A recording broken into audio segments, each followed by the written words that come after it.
வணக்கம். இன்றைய முக்கிய செய்திகள். சென்னை எழும்பூர் ராஜரத்தினம் மைதானத்தில் நாளை மாலை 6 மணிக்கு சென்னை சங்கமம் நிகழ்ச்சியை முதலமைச்சர் மு க ஸ்டாலின் அவர்கள் தொடங்கி வைக்க உள்ளார்.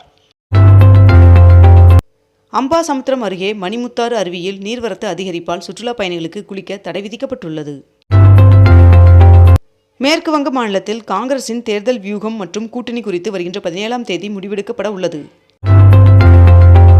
தமிழகத்தில் வருகின்ற 23ஆம் தேதி நடைபெறும் தேசிய ஜனநாயக கூட்டணியின் பொதுக்கூட்டத்தில் பிரதமர் நரேந்திர மோடி அவர்கள் பங்கேற்க இருப்பதாக பாஜக மாநில தலைவர் நயினார் நாகேந்திரன் அவர்கள் தெரிவித்துள்ளார்.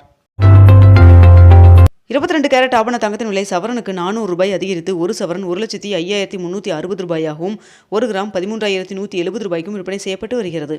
இதனைத் தொடர்ந்து 1 கிராம் வெள்ளியின் விலை கிராமிற்கு 5 ரூபாய் அதிகரித்து 1 கிராம் வெள்ளி 292 ரூபாய்க்கு விற்பனை செய்யப்பட்டு வருகிறது.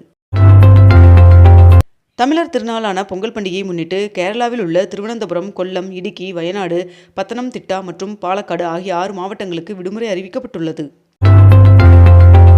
முதலமைச்சரின் விரிவான மருத்துவ காப்பீட்டுத் திட்டம் 2026-27ஆம் ஆண்டிற்கான காப்பீட்டுத் தொகை 1237 கோடிக்கான காசோலையை அமைச்சர் மா. சுப்பிரமணியன் அவர்கள் இந்தியா காப்பீட்டு நிறுவனத்திற்கு வழங்கினார். பொங்கல் பண்டிகையையொட்டி தமிழகத்தில் உள்ள அனைத்து பள்ளிகளுக்கும் ஜனவரி 14ஆம் தேதி முதல் 18ஆம் தேதி வரை விடுமுறை அறிவிக்கப்பட்டுள்ளது. நடிகர் மற்றும் மக்கள் நீதி மய்ய கட்சியின் தலைவர் கமலஹாசன் அவர்களின் பெயர் புகைப்படங்களை அனுமதியின்றி வணிக ரீதியாக பயன்படுத்த இடைக்கால தடை விதித்து உயர்நீதிமன்றம் உத்தரவிட்டுள்ளது. சென்னையில் டபுள் டக்கர் பேருந்து சேவையை முதலமைச்சர் மு க ஸ்டாலின் அவர்கள் கொடியசைத்து தொடங்கி வைத்தார். நீலகிரி மாவட்டத்தில் உள்ள தனியார் பள்ளியின் பொன்விழா நிகழ்ச்சியில் பங்கேற்பதற்காக இன்று மக்களவை எதிர்க்கட்சி தலைவர் ராகுல் காந்தி அவர்கள் தமிழகத்திற்கு வருகை தர உள்ளார் என்று தகவல் வெளியாகியுள்ளது. தமிழகத்தில் மேலும் 2 நாட்களுக்கு மழைக்கு வாய்ப்புள்ளதாக வானிலை மையம் தகவல் தெரிவித்துள்ளது. சென்னை மாநகராட்சி சார்பில் பயோ மைனிங் முறையில் 50 லட்சம் மெட்ரிக் டன் கழிவுகள் அகற்றப்பட்டுள்ளதாக முதலமைச்சர் மு க ஸ்டாலின் அவர்கள் தெரிவித்துள்ளார். சென்னை மெட்ரோ ரயில் 2ஆம் கட்ட திட்டத்தில் வழித்தடம் 4இல் 137 கோடியில் பணிகளை மேற்கொள்ள ஒப்பந்தம் மேற்கொள்ளப்பட்டுள்ளதாக மெட்ரோ நிர்வாகம் தெரிவித்துள்ளது. புதுச்சேரியில் குடும்ப அட்டைதாரர்களுக்கு 3000 ரூபாய் பொங்கல் பரிசு வழங்கப்படும் என்று அறிவிக்கப்பட்டுள்ளது. பாலாறு பொருந்தலாறு அணையிலிருந்து இன்று முதல் தண்ணீர் திறக்க அரசு உத்தரவிட்டுள்ளது. காணும் பொங்கலை ஒட்டி சென்னையில் 16,000 போலீசார் பாதுகாப்பு பணியில் ஈடுபட உள்ளனர் என்று காவல்துறை தெரிவித்துள்ளது. 550 நபர்களுக்கு சமத்துவ பொங்கல் பரிசு தொகுப்பினை அமைச்சர் சேகர் பாபு மற்றும் மேயர் பிரியா ஆகியோர் வழங்கினர்.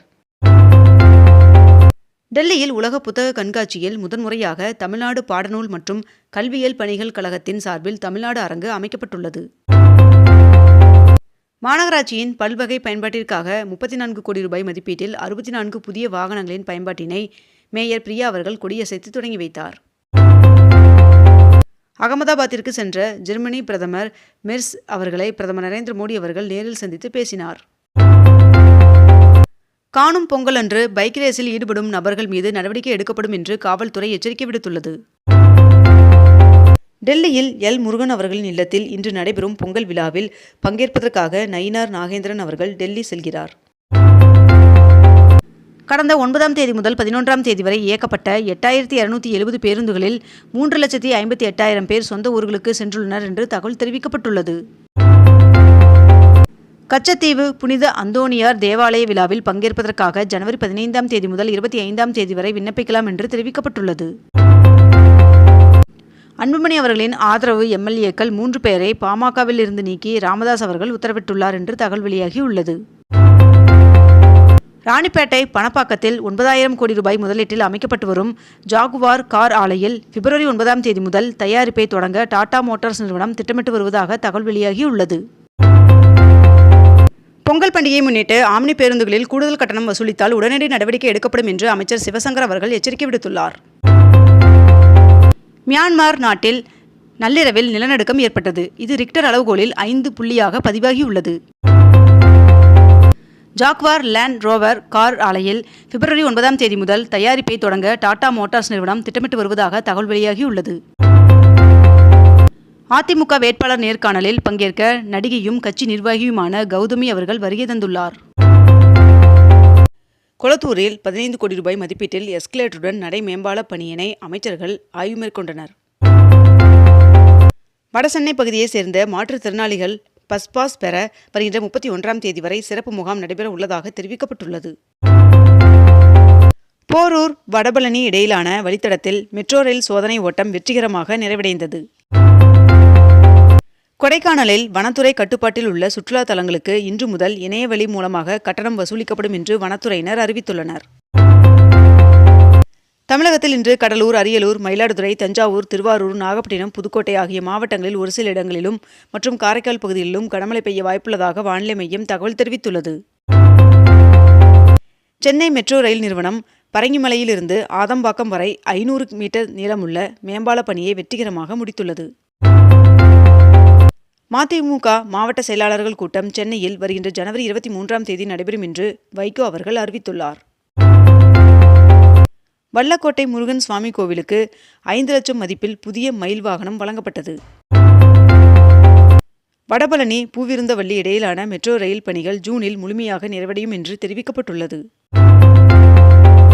சென்னை மண்டல திமுக பூத் கமிட்டி முகவர் மாநாட்டை வருகின்ற பிப்ரவரி 8ஆம் தேதி முதலமைச்சர் மு.க. ஸ்டாலின் அவர்கள் தொடங்கி வைக்க உள்ளார்.